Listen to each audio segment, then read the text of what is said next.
Good evening, everyone. Welcome to Recovery Unplugged Live. I'm John Spalding from G1NBC, and we're going live on the Amy Unplugged Live page. We're also live on Vim and D Live for those of you who are into decentralized. Well, I shouldn't even say that. For those of you who are into something different for your streaming experience. What's up, guys? Hey, Hey! So we have Mark Maness in here too. that's me. He was the DP of Letters to Daniel. We're going to get into that in a minute. But Amy, what's new in the land of Letters to Daniel and Amy Unplugged and all your other ventures that you're doing?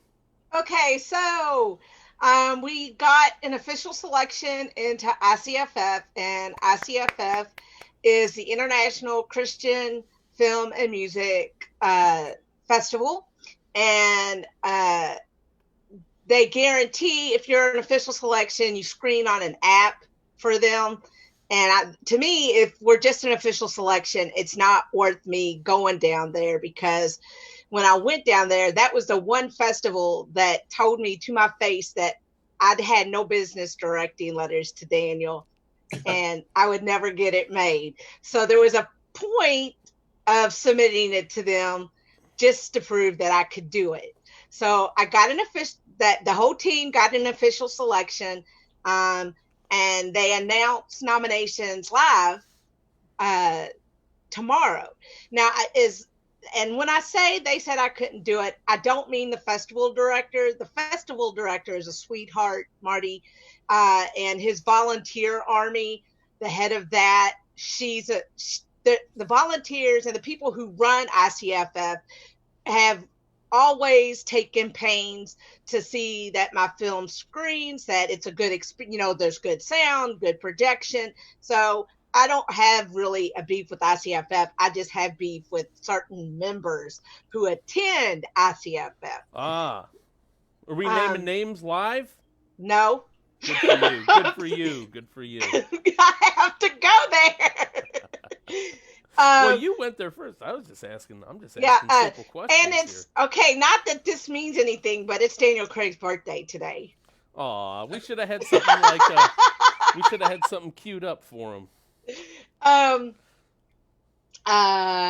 So I'm waiting on, so now we've gotten into 5 festivals, and if we get nominated, we're guaranteed to screen in one of their theaters at the film festival. So the idea is, I think we're good enough to get some nominations, but in the festival's defense, it's for inspirational and faith-based films. And whereas Letters to Daniel is very inspirational, it's not exactly faith-based. I mean, that's not the message. Huh? There were church scenes. Yeah, a funeral.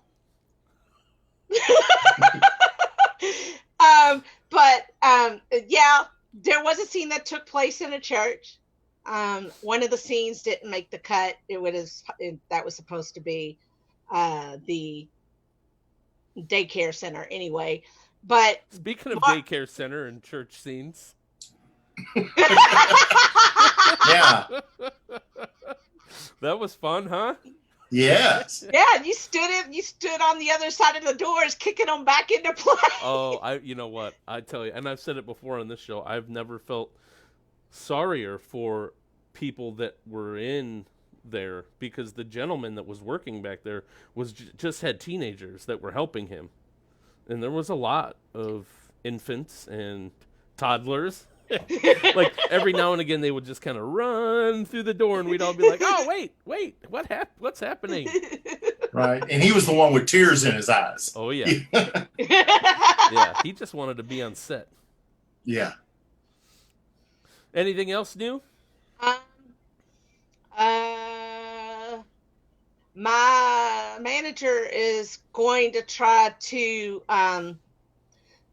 look into I'm writing a novel. I told you I was writing a novel last time on the show, and I want to adapt it to screenplay when I'm finished with it, and I still got a ways to go. I'm about a quarter of a way through the novel, or a third of the way through now, and she's willing to look into introducing it to New York publishers, traditional publishers, which has always been a dream of mine. I've got a 26 books out, and a 27th one called The Making of Letters to Daniel, a behind the scenes look at of how the film was made. Oh my gosh, we're in trouble. Are John. Mark and I featured in that? Yes. And nothing but good things are said about you. Wow. But I Pretty spared nice. them your story of the cot collapsing. Which you've told almost on every broadcast of this show. Well, you know what? Quality ain't Walmart's. yeah, right. Walmart, I mean, right? Right. Hey, It was a. it all worked out in the end, except Yeah. for me sleeping on the floor of that dank ass hotel. Man, did you sleep on the floor? Well, the cot broke, and I didn't want to sleep next to Brandon or Doug. Why? They're both long, and I'm big, and those beds were neither. I hadn't. This is the first I've heard of that story. Yeah. I guess I was in my own world. I don't know. I didn't know about this. Yeah, I should have came down to your room at 2:30 in the morning. Hey, yeah, that would have been fun. Hello, Mark. It's me. Yeah.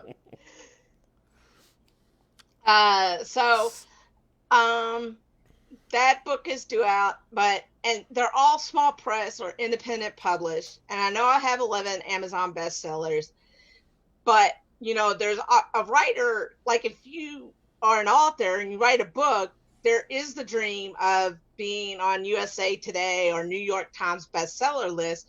And some people can arrange that who are independent publishers. In other words, they self-publish. But I don't have the bank account that allows me to do that plus pursue my films. So it's I have to choose. So the idea that I have someone who can represent me and make that connection it's exciting. And to know she is the real deal versus I've had some not so real deal people in the past who but she didn't make any promises. She just said she would definitely look into doing it. She's very much that, like, I'm going to do my best for you, but in this world there's no guarantees. So she's not selling me a guarantee, because that's a lot. She's telling me the opportunity to have my stuff pitched and for her to knock on the door and possibly get it to open. Gotcha. Janet says hi. Hello, Oh, hey, Janet. Hey. I could just holler into the next room, but that'd make the dog bark, and then you guys, What kind of dog do you have? It's a golden doodle the size of a horse. Oh my gosh. Oh, he's huge. How big was the doodle that That's my question, because the problem is he's a year and a half old and he weighs about 100 pounds, but he thinks he's 5 pounds and wants to be a lap puppy. It doesn't work out. That's the golden in him. Exactly. It doesn't work out well. I've seen pictures of Janet with the dog in her lap. Yeah. Or you, and it's like you can kind of see you there, but it's mostly the dog. Mm. So before we get into your guys' interview, Mark, I met you on the set of Letters to Daniel. You were the DP. Right. And you were very calm, cool, and collected. I'll tell you that. And me having no behind-the-camera experience, really, except for using my GoPro. Yeah. That was it. And I just wanted Wow. to say, when we were on set, having you kind of guide me through helping you, I learned so much just being a part of that experience. So I was glad to do it. I know that we did a lot of work. Yes. But it was a lot of fun. So it's definitely good to see you. Good to and see it that was- you made it. Yeah, it was hot. It was And hot. if it hadn't been for you and Anna Maria, she jumped in there. Anna Maria played your mother, right, Yes, Amy? right. And she jumped in and started working as a grip with you, and you guys were my grip department. Yeah. And You all. the day you left, John, was a sad day in my life. That's high praise, so I appreciate that. Yeah, Well, Anna you Maria know was what? like, how do you know all this stuff? And I go, I paid attention yesterday. I'm like, The so you great pay attention today and you'll be good to go for tomorrow. But the wonderful thing was we wrapped in 6 days instead of 8, so we didn't, we were without John for Right. only 2 days. That's We right. had Anna Maria almost all 6 days. Right, exactly. So we survived because, I couldn't have asked for, I want to work with Anna Maria again, and I want her to have a bigger role. So Right. when I think about future projects, I think about who from Letters to Daniel really stepped up and were more than just window dressing. Right. I couldn't have. There's certain people who were irreplaceable, and you just named 3 of them. There were you, John, Anna Maria. Yeah.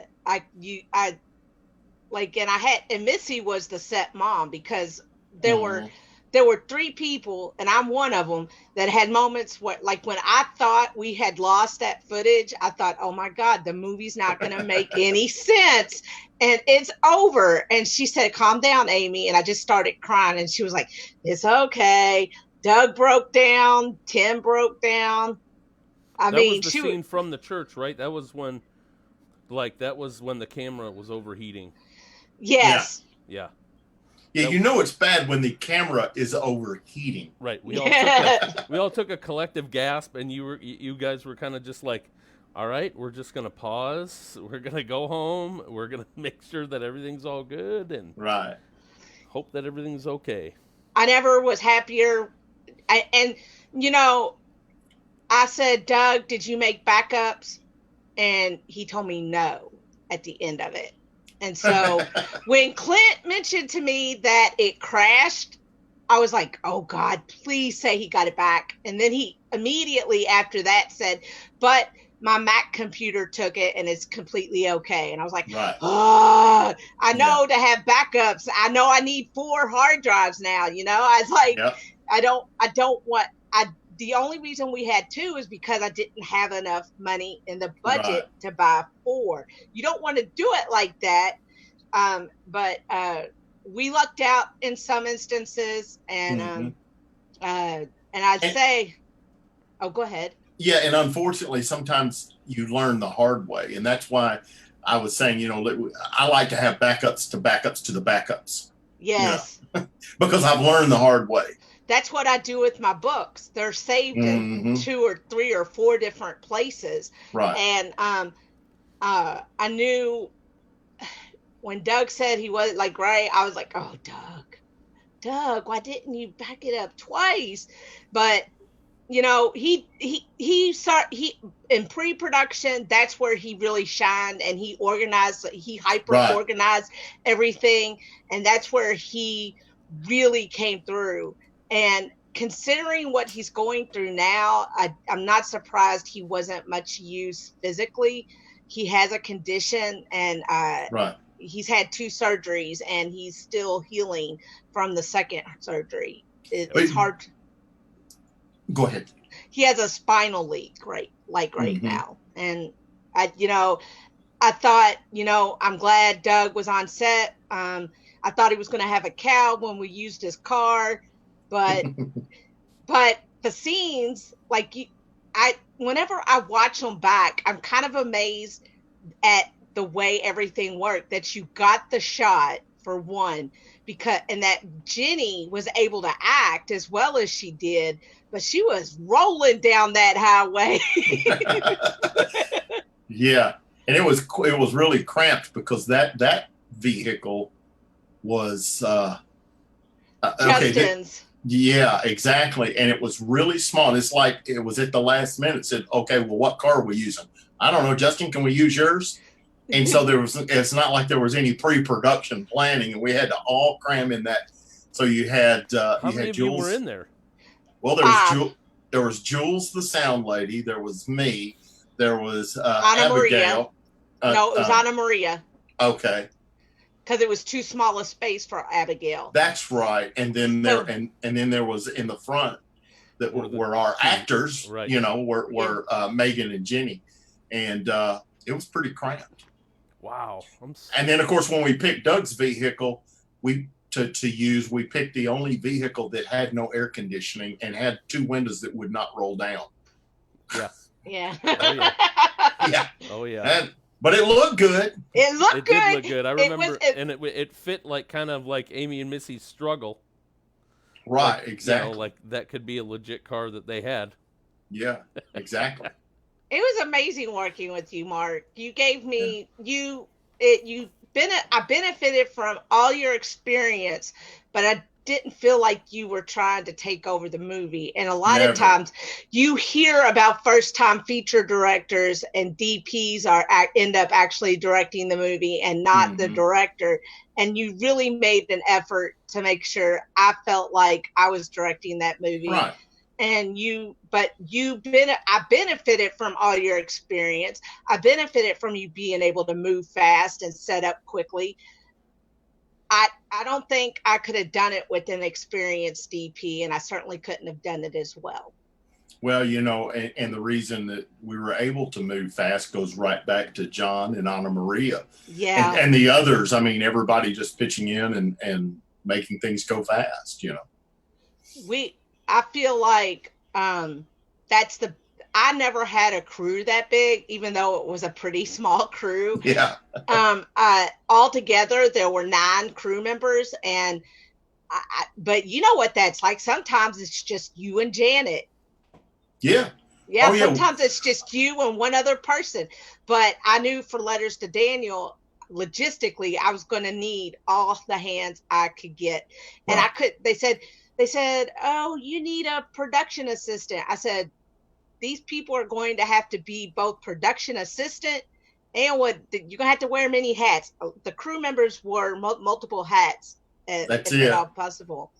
Well, you know, Janet and I just did a music video for Cam Shelton.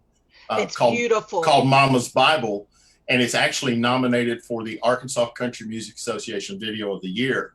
And Janet and I were the only crew, along with Cam himself, the artist, who's 15 and a great kid, and his dad. And that was it. I mean, that was the whole crew.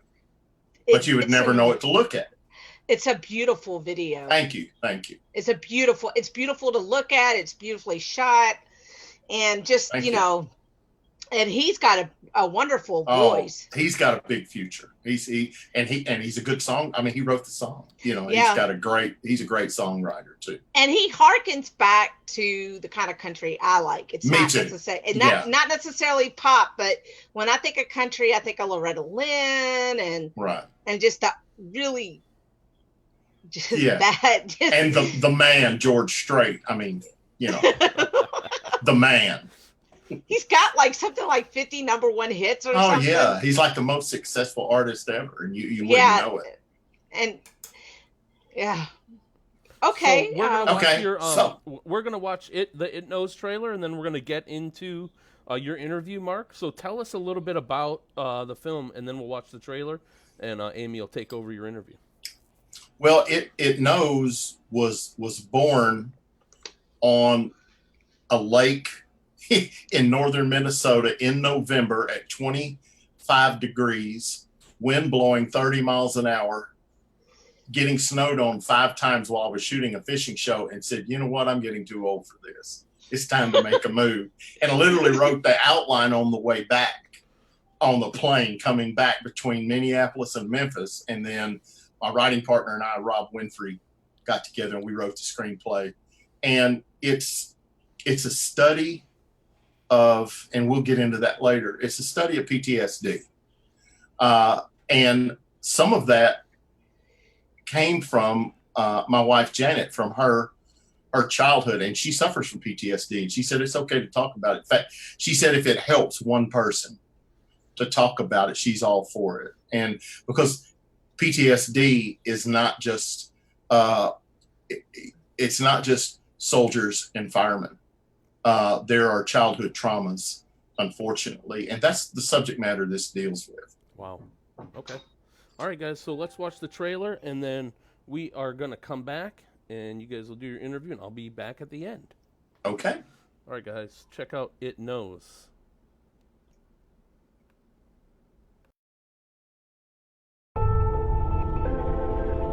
Does he touch you anywhere he shouldn't? What else does he do to you? Wait here. Do anything else to you he shouldn't? I want you to get out of the car and go into the woods. And if anybody asks what you're doing, tell them you're going to the restroom. I asked him, understood me? Yes. You have to tell me, what does he do to you? She'll be fine. I want you to show me where that spare tire is. Let's get you back on the road.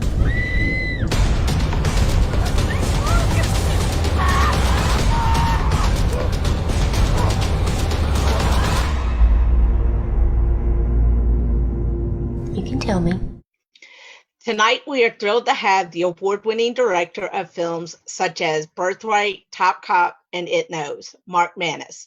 He has shot for TV networks such as ESPN and Versus.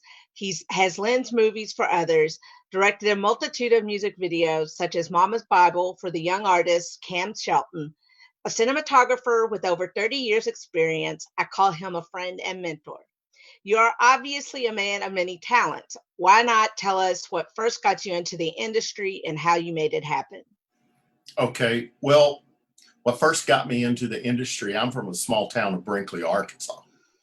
And on weekends, there was only one thing to do growing up, and that was to go to what we called the show, to go to the local theater. And from an early age, I was just absolutely fascinated by movies. And I began at 10 years old.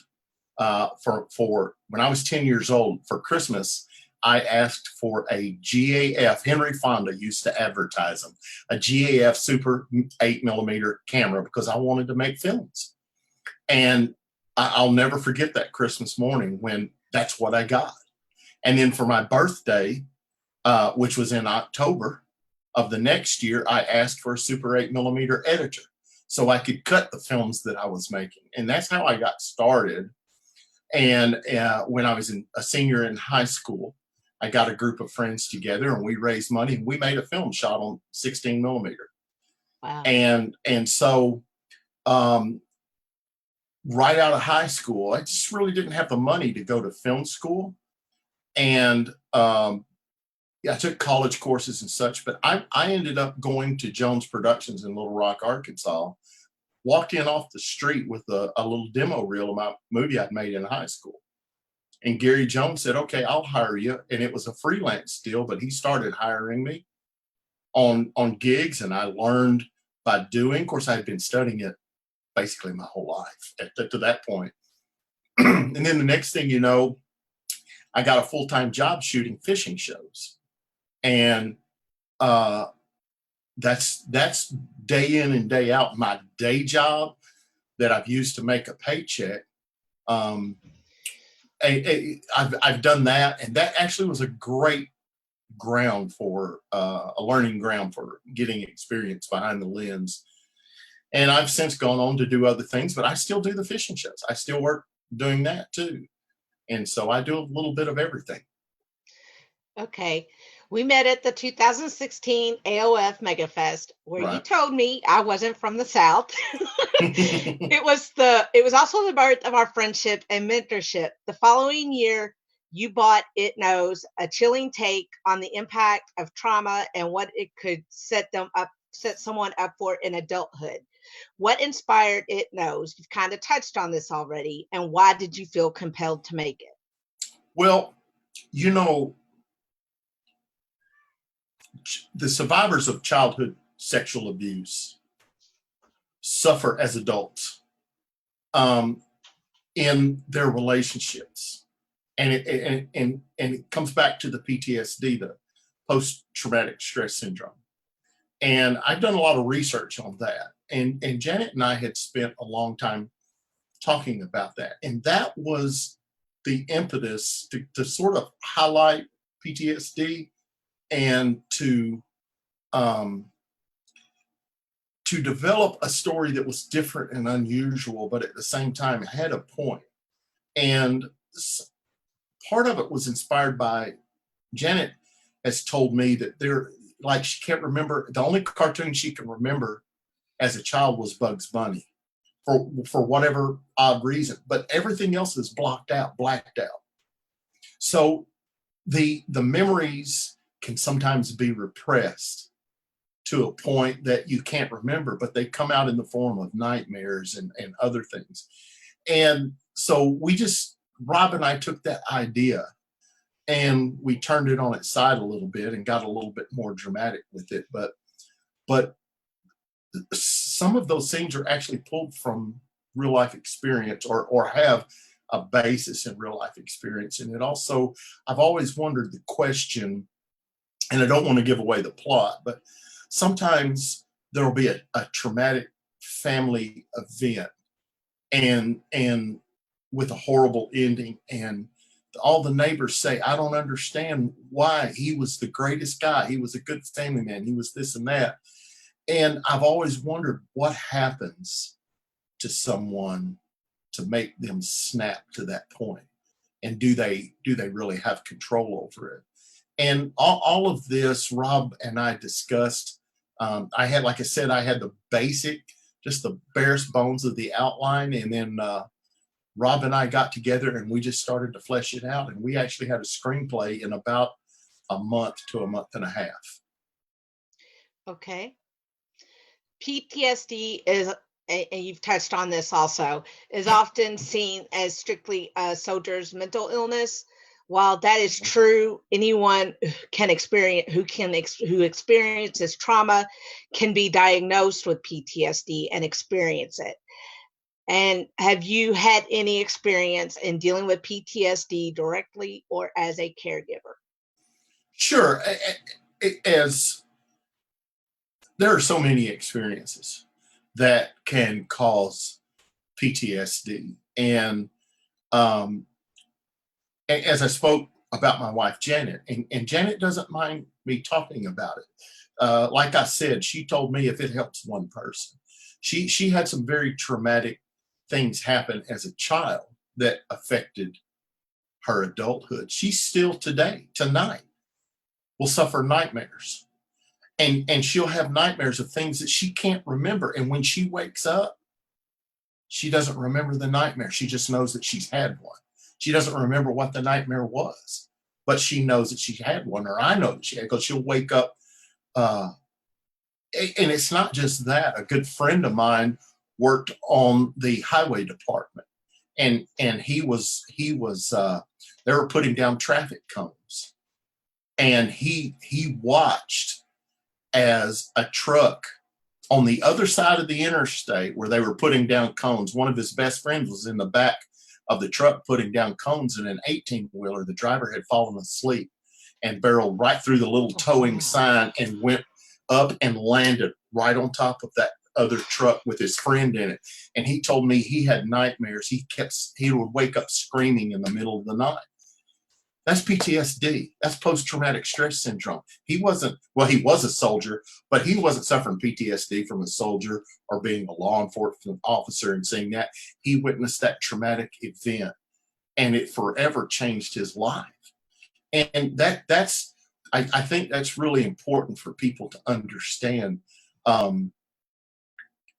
Childhood survivors of sexual abuse can, when they're real young, if they suffer from sexual abuse, the stress hormones, that's when I've done a lot of research on this, their brains are just now creating the synapses, the connections, and the stress hormones mess that up, and their brains develop differently. And so they have problems through their lifetime. Problems can manifest in a lot of different ways. Janet suffers from chronic migraines, but there's nothing physically wrong except it's tied in with the trauma as a child. And that type of thing happens. And, just to educate people about that, I think is important. And that's why we chose that subject matter. And it's I think it's important. I think it's important that people understand there's not a stigma attached with PTSD, but we always associate it with soldiers, firefighters, policemen, because they do, and ambient first responders. I've got a good friend that's a paramedic and a first responder, and he suffers from PTSD. In fact, had a nervous breakdown for a while because of the things that he's witnessed. The babies he's held in his arm and watched them die after an auto accident, and people, kids, and all of this affects them in horrible ways. It's not just the soldier going off to war, not just the police officer, but it can be the average everyday person. Okay. I had the honor of seeing It Knows in 2017 at AOF. Mm-hmm. In fact, it cemented my decision to ask you to be the DP on Letters to Daniel. Can you tell my audience what it is about and what it was like what the difference with working with adults versus the child actress Lauren, who was just amazing in this movie, what the difference between working with adults and children are? Okay, sure, I got you. So working with children, there in this film, there's some pretty harsh language, and it deals with adult subject matter. And the one thing that I told Lauren, by the way, is just, you talk about super, super, super talented and such a sweet girl. She can sing, dance. She does musical theater. She is precious, and she's got a big future. But at the time she was 8, actually she was 8 years old. She had her birthday on the set. Well, anyway, one thing I told her mother, I said, let me tell you something. I said, I'm a dad and a grandfather first. I'm not going to expose her to anything. So what we would do is we would have, if there was language in a scene that she was in, we would do a clean version of the scene for the master shot. And then when we were done, and we would do all her close-ups and everything, and then we would make her leave the set. And then we would do the shots of that had language in it. And we would put the language, or we'd put the violence or whatever. We never wanted her exposed on the set with that. And I think that's something you really have to do when you're dealing with child actors. There's stories of Linda Blair, the problem she had after being on the set of The Exorcist, because she was exposed to a lot of horrific things on The Exorcist. And I was bound and determined that I'm not going to do that. I love making movies. There's no one on this earth that loves making movies more than me, but there's no movie on earth worth exposing a child to that type of thing. Right. So that was, I think that was one of the most important things. And that's one of the biggest differences in dealing with adults and children. And children they listen better. I was getting ready. I was going to say, which is easier, adults or children? Well, understand that at 8 years old, Lauren was not a child. She was so mature and adult. And so I think the key is you don't talk to them like children. You just talk to them like another person. Right. But in my experience, I think they're both the same. The only thing you have to consider is that typically, now Lauren was the exception, but typically children have a shorter attention span. They get bored quicker. So you don't bring them to the set until you're ready to go, and you get done, and then let them get off the set and go play or do whatever while something else is going on. Otherwise, you lose them. With an adult, you don't have to do that. You can make them sweat under the lights forever. I'm just Okay. Did I answer the complete question? Yes, you did. Okay. All right. Okay. What are your future plans where filmmaking is concerned? Well, Rob and I are working on another story, and I've just started outlining another story. And filmmaking all it takes is one. And then you're bit. And then, but I mean, but if you can have one success, all of a sudden, it's like a friend of mine said about songwriters in Nashville. No one is in the least demand in Nashville than another songwriter until you have that one hit, and then you're in demand everywhere. And this is like that, in that you can,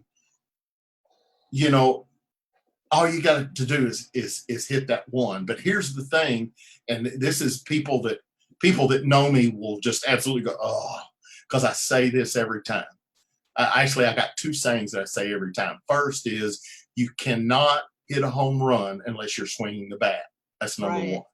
And number two, this is taking a line, a quote somewhat, probably having to paraphrase it, from In a League of Their Own, which is one of my favorite movies. And I love that movie. It's filmmaking's hard, but it's supposed to be hard. Yeah. Because if it were easy, everybody'd be doing it. And it's the hard that makes it good. Yeah. And so it is hard. You found that. I mean, it's difficult. Well, it's I know. Very hard. Even when I was doing the short narratives and the documentaries, they were not easy, but I knew Letters to Daniel, I would have to up my game. If I was going to work with you and Clint, I was going to have to bring it to another level. So I just basically, with Letters to Daniel, it started out as a blog in 2013. It was just a place where I went and I processed my recovery, and that's how I just talked about day-to-day living with bipolar disorder and what it was like to survive childhood sexual abuse. So, and so people responded to that. Well, then it became a book, and then I did a proof of concept documentary, and I thought when I did the documentary, that would be the end of it. But you do one movie, and if you're on the set, you got a taste for it. And I really wanted to make Letters to Daniel the narrative feature. And I tried to get other people to make it. And finally, I was just like, nobody's going to pay me, who is a nobody, to make my passion project. I will have to do it somehow. And, and so I was able, it was peanuts, but I was able to raise enough money that I could do it. And it wasn't full of practical effects or action sequences. So I was able to do it on a budget that you did I bowed to the master sitting here with you, because you did a lot of stuff, and you did it at a pro level. And I think It Knows though I call it the most disturbing fucking movie I've ever sat through in my whole life, it's good. It's a good movie. It evoked emotion, didn't it? Yes. Like Rebecca was freaking out at the end of it. Like she was having because you totally flipped the script on her. She didn't see it coming. Good. And I could kind of see it coming, but but it wasn't like I was bored or found the sequences predictable. I saw it coming because I'm a writer and I know what bullet points you have to hit in your story. You did such a good job with It Knows. And Lauren, Dan Michael was really good, because he was, God, wow. He was didn't he win Best Actor at Hollywood Dreams for that? I think so, or Best Supporting Actor. It's either Best Supporting Actor or Best Actor. It was one of those. Lauren won won an award too. Best, and she actually won at the Austin Revolution Film Festival for Best Youth Performer as well. Oh, there's nothing like having your actors nominated. Brandon's been nominated. When your actors are nominated, you're so happy for them, because they put in all that hard work on something you wanted. So, okay. Well, before you get your next question, one thing that you did that I'm gonna tell you my story real quick. I had Birthright written myself, and Randall Files wrote it, and but I kept trying to do it on a big budget level, and I would get turned down here, I would get turned down there, and years went by and years kept rolling on. And I went to National Association of Broadcasters convention, and I heard a guy by the name of Stan Harrington. Stan's an actor, writer, producer. I love Stan. Right. Stan told how he made his movie on $5,000 and it won all of these awards. And it was for this moment, it was like he was in the room speaking to me and there was no one else around, even though there was 100 others. He said, stop making excuses and do whatever you got to do to make your film. Because here's the thing, the cavalry's not going to come over the hill. No. You have to understand, if you're a young filmmaker, you have to do what Amy did. You have to do what I did, what Rob did. And, we're going on and on about me. And I've got to, Rob was co-director and co-writer on this, on It Knows. So if he's watching, I definitely want him to get the props that he deserves. He was just as responsible. He doesn't like the spotlight. Yeah, he's kind of more in the background. But one thing I do want is, if you're a young filmmaker or you're a filmmaker and you can't get it together, you get yourself friends that are in the industry and make your movie. I don't care if you've got $500. You can do whatever you got to do to make your film and execute it as well as you can, because you can sit there and wait and think the cavalry is going to come over the hill to rescue you, and they're not coming. I think what I benefited with Letters to Daniel is that I attended Indie Gathering several years in a row and met there were 7 people who were direct connections from that festival who worked either as cast or crew on the set of Letters to Daniel. But then I went to AOF, and you know how you talk about people talking to you. Well, Dell has he did his Del Weston Gets It Done, and he did script to screen. And when he talked, I had lost a little bit of fire. It's kind of when I went to AOF, I'd been bumped around and banged up a little bit by my experiences. And Del and Teresa, they kind of give you this push. I think what's so great is Del, when he spoke, it felt like he was speaking directly to me, and because we were on that mezzanine and it wasn't a big auditorium, but I felt like he was talking to me. And and I tried to get it done as a bigger budget movie, like made for $170,000, and I'm like, I don't have the connections to do that. And in 2018, I went to ICFF, and I heard I had a studio tell me, if the studio head bought my set in front of me and bought my book while we were having lunch. And she said, you will get a storyboard credit. And I was like, is that good enough? They'll take it and it won't be what I want it to be. And then I had specific people who were powerful in that particular group of people tell me, you'll never get it made. You should only make a movie if God's calling you to make it, just stuff that, And after ICFF, I had networked in there, and everybody just ended up being hot air. And I had to have a serious conversation with myself. What did I want from this project?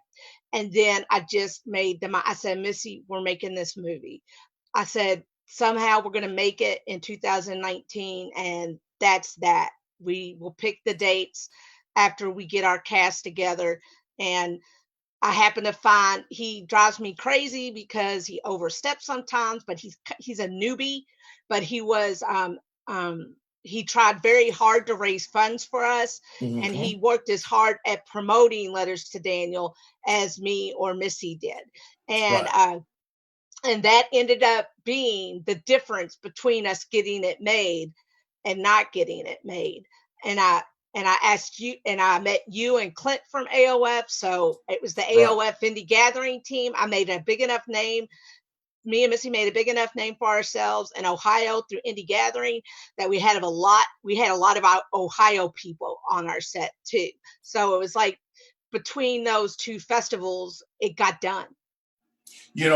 The thing is, if you're going to be a filmmaker it's a roller coaster ride. You're going to get knocked down. But when you look at all of the success stories of independent films, there is, without a doubt, every single success story had a point that it looked like it would not get made. And if they had given up, and you know what? I'm guilty of it. I'm just as guilty as the next person.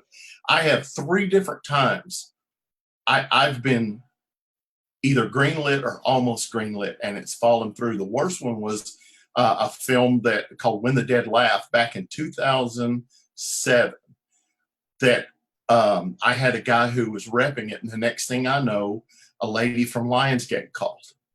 And here they were.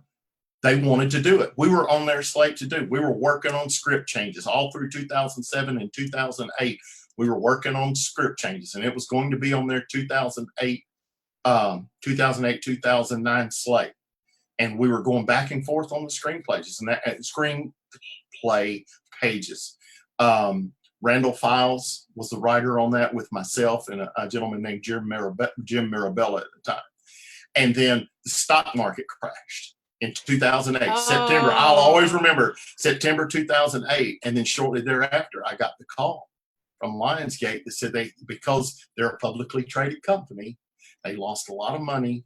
Their slate, they had to cut in half, and we were not in the half that survived. And so, but that's life. Life's ups and downs. And yet, do I suffer sometimes from, I know that you always ask people, you say, do you suffer from a mental illness or a mental disability? No, but yes. We all, sometimes we have the crises of faith, the crises of, it after you get knocked down and you pick yourself up, dust yourself off, and you power forward, it takes a toll. And sometimes when you get knocked down, when Birthright, it did okay, but it didn't lead to anything big. It was 18 years before I made my next film because life gets in the way. I had kids, responsibilities. The fishing show gig was paying great. And, it was 18 years before I made another film. I don't think I can go that long. Or no, I'm sorry. It was Top Cop to Birthright. And no, don't do that. And I won't do that. I'm hoping to shoot something this year. And then I hope to shoot something next year. And then by that time, I'll be on my condo meeting with the executives of Lionsgate. Okay. Like I said, we previously met at the 2016 AOF and we became friends. I asked you a few months afterward to DP Letters to Daniel, and you said yes without equivocation, even though I was very, very green. Why is that? Well, I saw the talent and the story was compelling. And I tend to put myself, I would love to be able to go to Roger Deakins and say, would you DP my next film? And I would want him to say yes. Yes.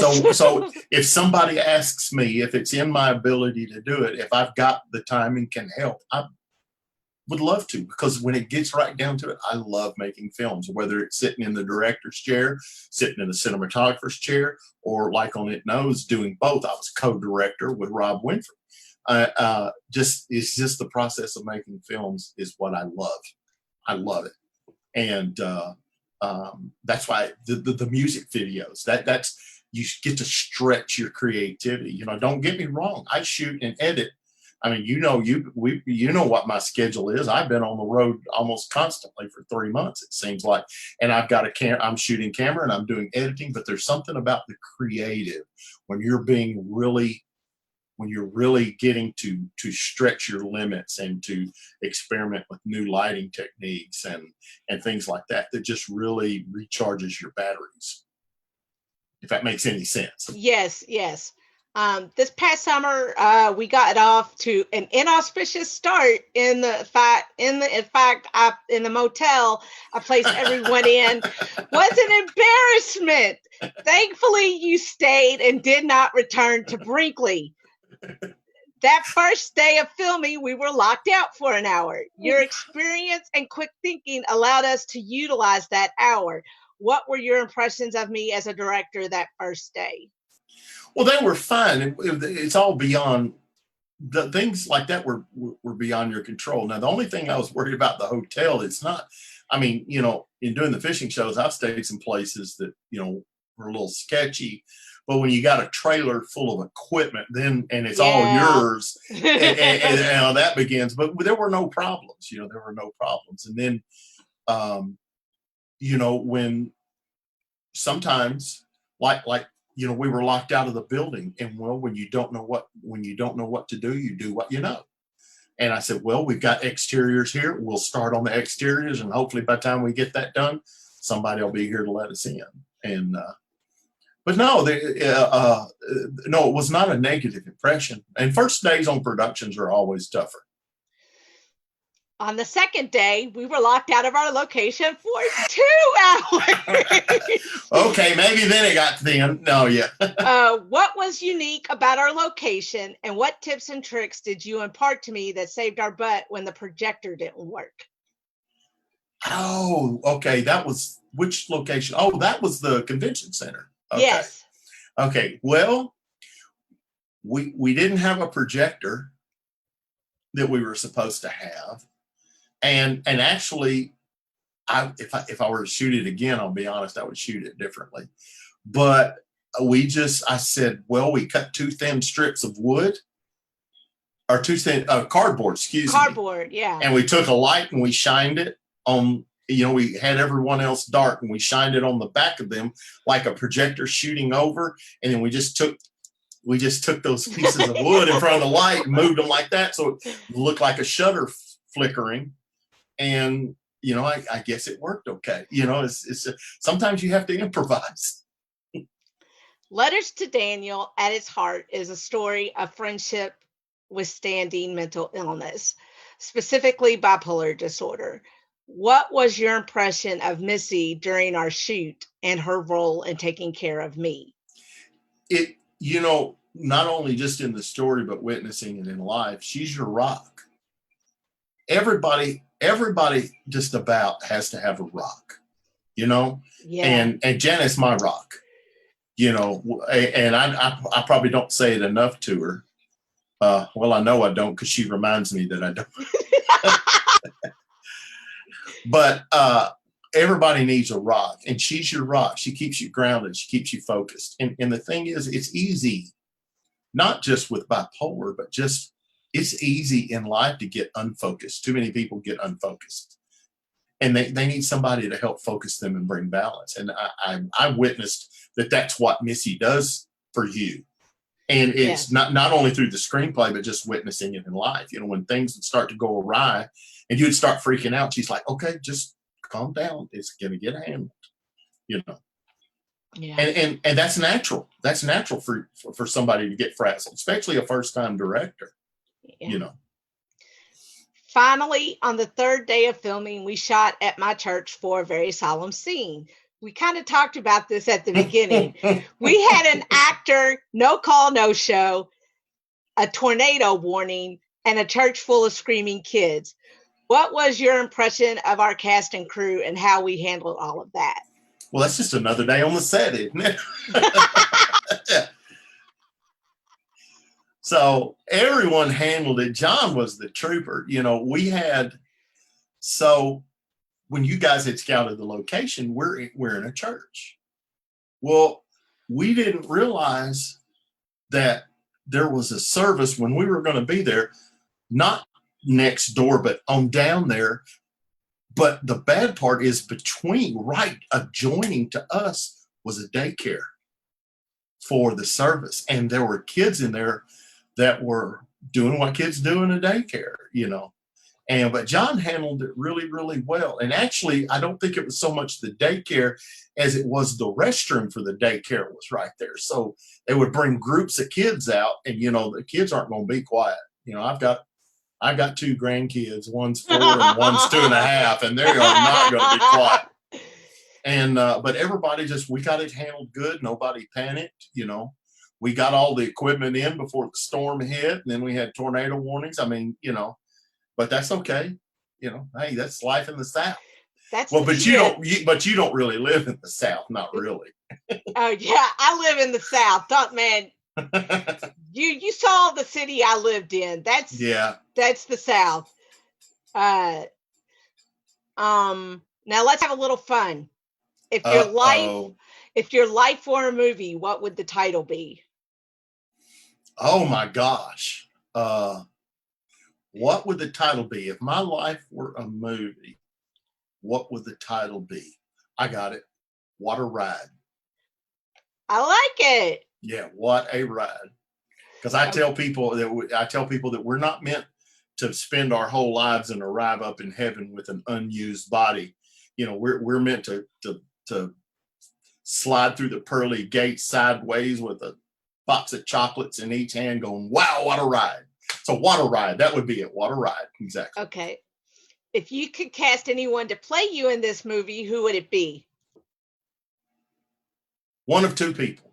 Okay. I'll give you two. One would be Steve Martin, because he's always joking. Or if you remember Dom DeLuise, yes, we're built similar, and and he was a little bit larger than life at times.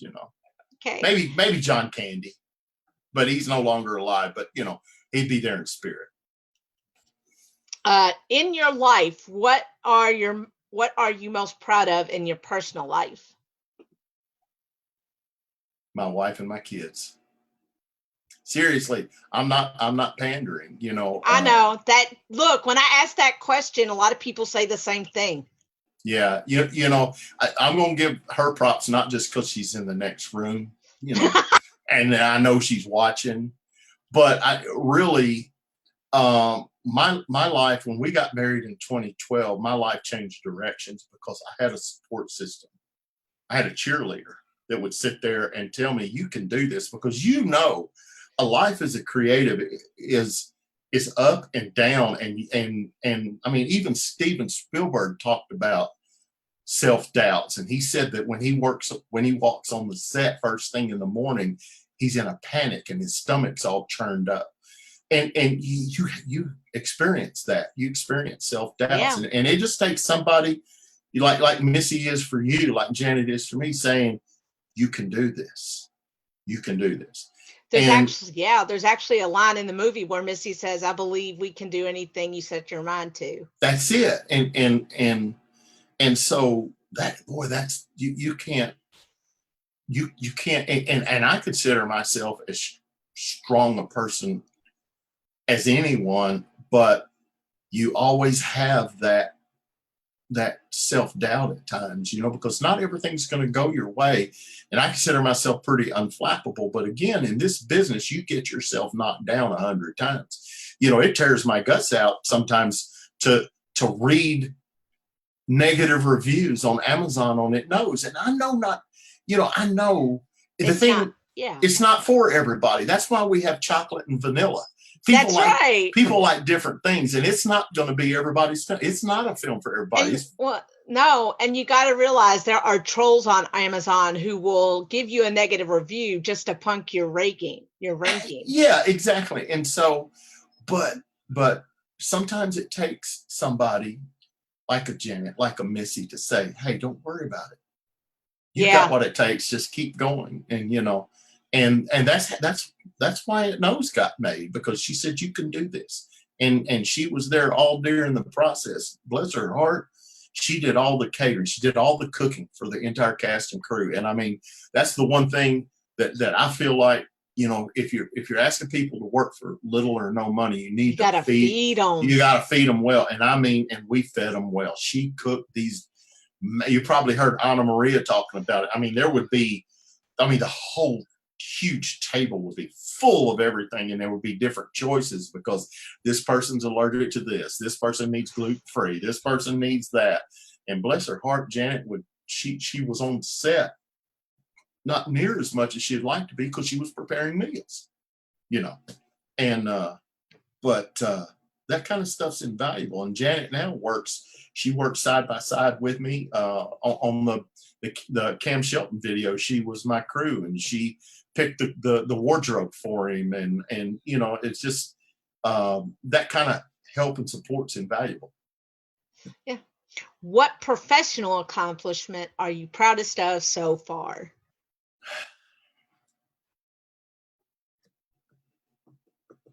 Wow. I'm proud of them all. Yeah. That makes, I guess, boy, okay, boy, you asked a good question right there. I think having a well-rounded technical background, because, you know, I'm an editor, I'm a cinematographer, Steadicam operator, sound engineer, musician, you name it. And I think I'm proud of that, because that didn't come easy. But as far as like a single professional accomplishment, I would say to date, it knows. But but you know, then Mama's Bible. I feel like I want the next thing I do to be better than those, and I want the next thing to do to be better. I want to get better every time. So right now, it knows in Mama's Bible. Those were my last two projects, but I hope if we had this interview a year from now, I'd be saying the next film or the next film, you know. Yeah. I would say my proudest professional accomplishment is probably Letters to Daniel as a film. Well, yeah, sure. Because I mean, I was learning I've made 23 films if you count Letters to Daniel, but it's Right. my first feature narrative film. Right. And it looks, sounds, and my films are always acted. I found that my short films were acted well and written well, but suffered in the, you know, camera department, editing department. Like, it could be better. And I know that Letters to Daniel I can still get better from Letters to Daniel to the next project, but I feel like I had to execute, like, you know, to hit a home run, you have to swinging the bat. That's Right. That's right. And what I wanted Letters to Daniel to do was either get me a theatrical distribution deal, I wanted representation, and I wanted a shot at being mainstream. And it Right. did all of that for me. Right. So but I didn't do that all by myself. It was film is very much collaborative. It's, you Absolutely. know, it's it's the actors, it's John on key, you know, the key grip, you know, it's Doug cooking, even when he freaked out when he dropped some of the taco salad. But I agree. It's like whatever your current project is usually your favorite or your most proudest. Right. And then you want to say that when you're interviewed again, you want to say that the next film is your proudest. Right.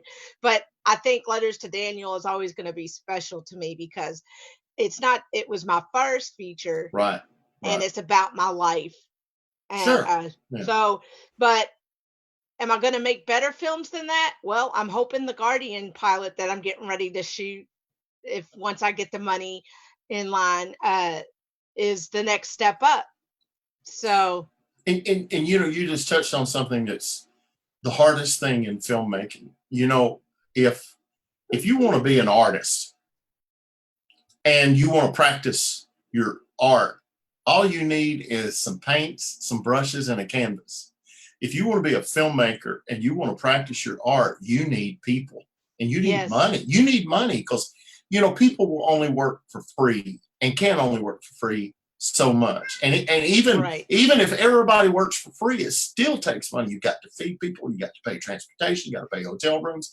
And that's the hard part about this art, to practice your art and to it's hard because it all revolves around money and people that invest money, they want to see a return. You know, I'll say the Guardian's budget doubles Letters to Daniel's. Yeah. So, but that's just because that's the way it is. And I called in favors. I called in every favor I could for Letters to Daniel. And you can only really kind of do that kind of ask a favor once before you have to start ponying up a little bit more cash. Right. Exactly. Okay. And let's see. And lastly, what advice do you have for aspiring filmmakers and screenwriters who may be struggling with mental illness and still trying to make it in the industry? Do whatever it takes to make your film. I mean, do whatever it takes. Get to know people. You have some key people that you've got to have.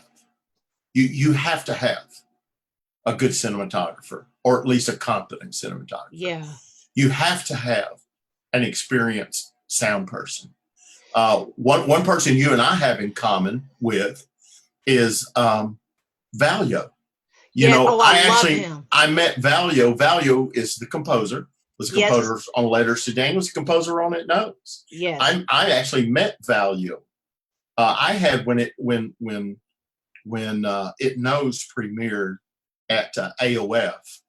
I had library music, and Valio and I talked, and he ended up scoring It Knows, and I went back and we changed the music and remixed it, and we're much better for it. But I met him through you, so it's that networking. Network with people.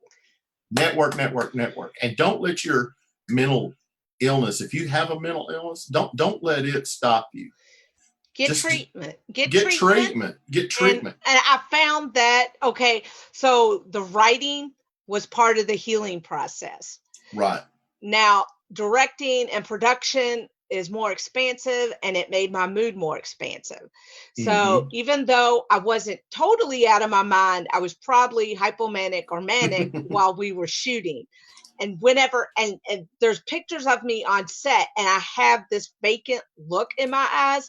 And the only time it doesn't have that look is our group photo after the last scene was shot. And that I really looked happy. Missy said it was over. You had done it. Yeah, right. Well, think about what you did, though. And this is what I like to try to do. You surrounded yourself with good people. And that's the key. That is the key in filmmaking is, I don't care whether you're a director or whatever, you can't do it all. And so you surround yourself with good people. And one thing I really try to do is I surround myself with people that can cover my weaknesses so nobody can see my weaknesses, Why do you think I hired you and Clint and Valio? Yeah. See, the sound isn't perfect on Letters to Daniel, but Valio did such an excellent job. He did. And he saved what could have been a disaster. When I first heard it, you all were freaking out, but I have worked with Valio where sound was much worse than that. And he had saved it. So I was like, I was trying not to freak out because you all were freaking out, but I was 95% sure this was within Valio's wheelhouse. And I asked him point blank, I said, I want this, and this done. Can you accomplish that? He said, yes.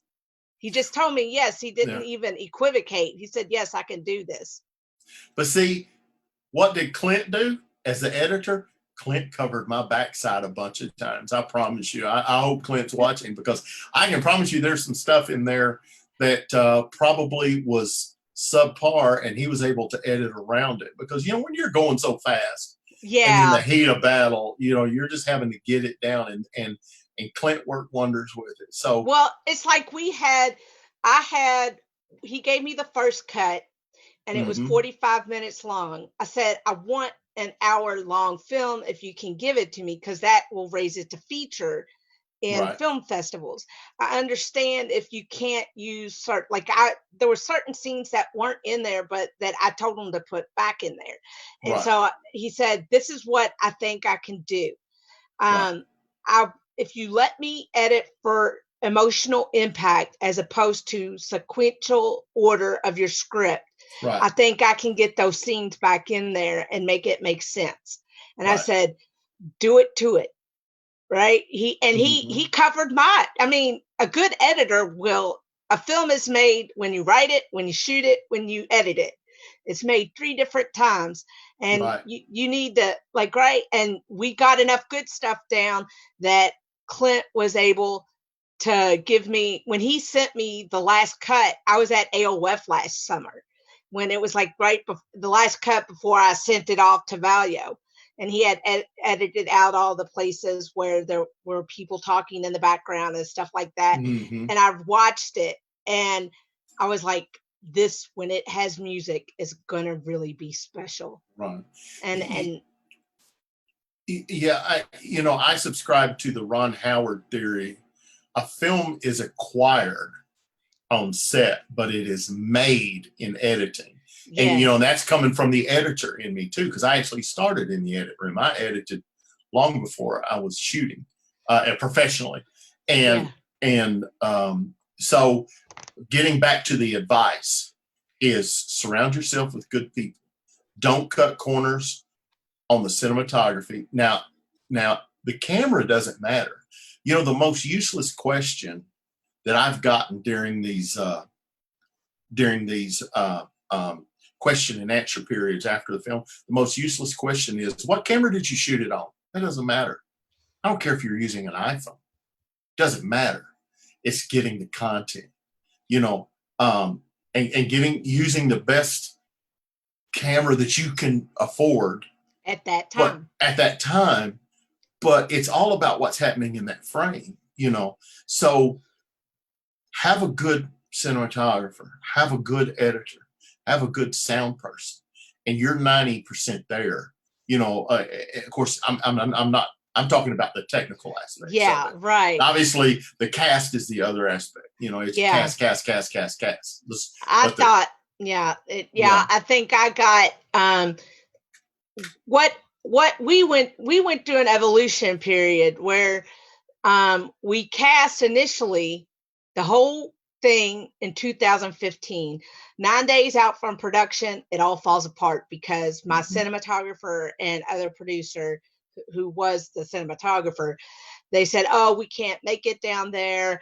And I'm like, and they were partners and they were having a disagreement, and they came to me at 2:00 in the morning in my Facebook messages, and I knew and whenever I reached out to them, one of them said, "Oh, well, talk to her. She's in charge of that." And I tried to call her. I tried to message her. She did not answer my queries. And I knew, as much as I didn't want to do it, I had to pull the plug on it for that period. And I lost all my cast eventually. The only cast I retained was Vanessa Card, the woman who played, right? And and what I remember is that the casting director had worked for free at that point. Mm-hmm. And then she basically cut us loose because she was mad that it had fallen through. And I'm like, I can't control this. All the locations were locked. I lost all the locations. I had to, we basically, and then our 2 leads, we did a really short micro with people who said, we'll be your cinematographer locally, dropped out a week before that shoot. Ugh. And they said, basically, we hold ourselves to a high standard. Someone told you could shoot this in 8 days. They lied to you, or you're just misinformed. You're not organized enough. We hold ourselves to a high quality. We don't want to work on this project. Basically told us we were not good enough for them. And I was like, well, fine. I'll find somebody better. And for the point, we wanted to hang on to those 2 actresses. So we shot the short ourselves, basically. And then whenever I met you, it was just a game changer. And I kept thinking, what's the perfect time? There is no perfect time. That's the advice I would. You just have to do it. You just have to get out of your own way and start putting your mind to it. That's right. And so, John, hello. John went to sleep on us. He's like, what's the deal? No. Jesus Christ, I'm supposed to be sitting here hanging on. I was like getting enthralled with your words. I figured we've already been here for an hour and 15 minutes. What's 2 more minutes? Wow. Yeah, exactly. Time flies when you're having fun, ain't it? That's right. Or as the frog in the swamp said, time's fun when you're having flies. So there's 3 things that I learned. One is if you want to hit a home run, you have to take a swing or something to that effect. Right. Yeah. The second one is, and this is my adaptation of it as far as like putting together a good team, is if you want to go fast, go alone. If you want to go far, go with others. Right. Yes. That's great. Yeah, that's the way that I encaptured what you guys were talking about with that. And then the third one is that Kentucky isn't considered South. I love that. Yeah, exactly. Amy, it's nuts. you are a Yankee, just like me. I wouldn't suggest you come in this town and say that. Oh, Hey. I love it. I love I'm it. going to say it right. I'm going to go right to that hotel, and I'm going to say it. Like, you guys are part of the North. That's right. There you go. There you go. I Hey, can't vouch for your safety if you do that. And, hey, my mom and dad met at a family reunion. I'm from the South. I'm just kidding. Just kidding. And, Janet tuned in, obviously. Patrick Hampton was here. Elizabeth Ann was here. So thanks, everyone that was able to watch live. Even if you watched live and weren't able to comment, we thank you for tuning in. Awesome. But, yeah, thanks for being here. I appreciated it. I also appreciated your perspective on mental health and the way that you kind of approach advocacy, but also how you kind of tie mental health issues into your filmmaking. Right. And so, yeah, I would just say keep up the good work. I don't really have any other comments or questions. It was good. It was good to kind of relive the moment of the week. I appreciate both of you giving me all those kudos. Like I said, I learned a lot. I had fun. It was definitely hard work, but like, did you have a lot of toys growing up as a kid? Because like your trailer is indicative of someone who grew up with a lot of toys. Because like I would go in there and like you would tell me to grab stuff and I'd be like, okay, I think it's this, and I'm like, man, this stuff is cool. This is a lifetime of accumulation. Yes. Well, and as Janet would tell you, and I'm sure she's watching, she groans every time that she'll look over and she'll see it on Amazon or B&H Photo Video or eBay, and she'll say, "What are you looking at?" Mm-hmm. Yep. Stop. Yep. Stop. I just bought over the course of the last month three new small lights that I needed. I'm trying to round out my full production package. And she said, "Why did you buy these? You got 15 lights." I said, "Yeah, but I didn't have these." And you never, well, it's interesting. You never know how they're going to affect the scene. They are. It's so important. Seriously, they are tools, and the thing is it's just like a mechanic or a carpenter, the right tool for the right job. And at least that's the story that I give Janet. There was a part at it was the counseling center. There was a part where you guys were all in that room and you adjusted the lights to make it look day, and then you adjusted the lights to make it look evening, like it was later. You already talked about the one where we used the cardboard cutouts over the light and made it look like a feature. So all of those things, it was so cool to witness, experience, and be a part of. So I definitely appreciated that opportunity. Are you gonna come work on my next film? You gonna come work? I told work you with me? When I will work with you whenever you tell me to. All right. I'm gonna hold you to it. I look forward to Janet's cooking. Hey, I can eat gluten-free food. I can eat vegan food. I can eat, meat. No, we don't eat vegan around here. You can take one look at me. Yeah, I personally believe that if God hadn't want us to eat animals, He wouldn't have made them out of meat. Right. So are you guys coming to Indie Gathering if Letters to Daniel screens? Yeah, you said it was in August. Is that right? Yeah, it's August 13th through the 16th. And where is it? You were just getting ready to answer when John popped on. I said, okay, it's in Ohio, but it's in a different city than it was last year because they changed the Ohio. No, it's in a different city.